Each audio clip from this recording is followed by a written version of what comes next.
handling a leash is kind of self-explanatory and obvious, then how come so many people make so many mistakes with the leash? Keep watching, because these 4 mistakes can increase our dog's stress level, and we don't want that, right? Mistake number 1. Instead of asking the dog to come with us, people tend to use the leash to steer the dog or pull the dog anywhere they want. So they stop communicating. And this is a shame, because how can the dog know where we want to go if we don't invite him to come with us? A leash is not a steering wheel. A leash is just for safety. So tell your dog what you want. Mistake number 2, using a retractable or too short leash.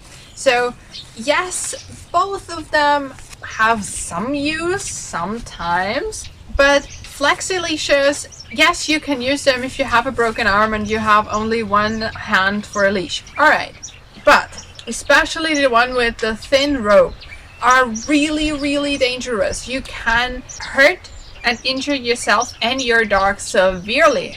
And if the handle falls down, very many dogs react with panic, and there is really nothing worse than a dog running away from the handle of a leash that is following him. So those 2 are reason enough for me not to use a retractable leash. And then there is the misuse.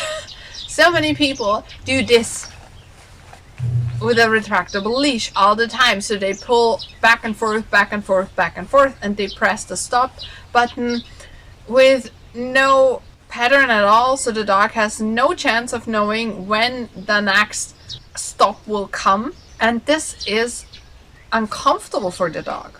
And a short leash, like this one, just prevents sniffing, or at least doesn't allow the dog to sniff enough. So if you're not sure what kind of leash you can use for your dog, check the description. I will link 2 of my favorites, one biothane and one rubber. I like the rubber ones because they are more comfortable in the hand for me, but that is really dealer's choice, so you can pick and choose whatever you like best. And for the length, I like to use at least 10 feet or 5 feet. It depends on the dog and it depends on where you walk. And of course you can shorten the leash in specific situations, like when you're walking next to the street or anything like that. But with 10 feet, your dog can roam around and sniff and explore and do doggy things. And that is really important for our dog's well-being. And no matter which leash you use, it goes here in the back of the harness. Not here in the front and not on the chest. It goes here. That prevents the harness from slipping and it gives your dog a comfortable feeling. Mistake number 3 is to use corrections with the leash. Something like this. You see even the stuffed dog's head bouncing around, right? So this is something that is uncomfortable and even painful for your dog, and it's supposed to be.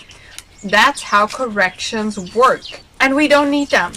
Neither with a leash nor with anything else. We don't need them in training, and the leash should only be for safety, to keep the dog from getting into trouble, alright?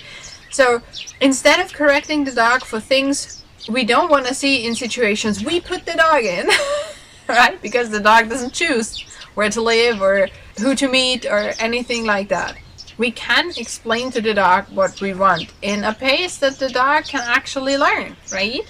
Mistake number 4, and this kind of connects to mistake number 1, is to make life boring while the dog is on leash. And it's the same thing as we stop communicating, as we had in mistake number 1. If we make life boring, so whenever the leash is on, we just walk and the dog has no option to sniff around or explore, we don't play any games, we don't do anything with the dog, the leash becomes a tool that predicts boredom. And we don't want that, right? And we can engage with our dogs even if the leash is on, and that's another advantage of having a longer leash. We can do sniffing games, we can do other games, we can run around with our dogs, we can even play a little bit of chase after something, we can watch things, and all those things. The leash does not mean we have to be boring, alright? And if you want to know how you can avoid mistakes while putting the leash on or clipping it off, and how you can stay engaged with your dog even off leash, click here.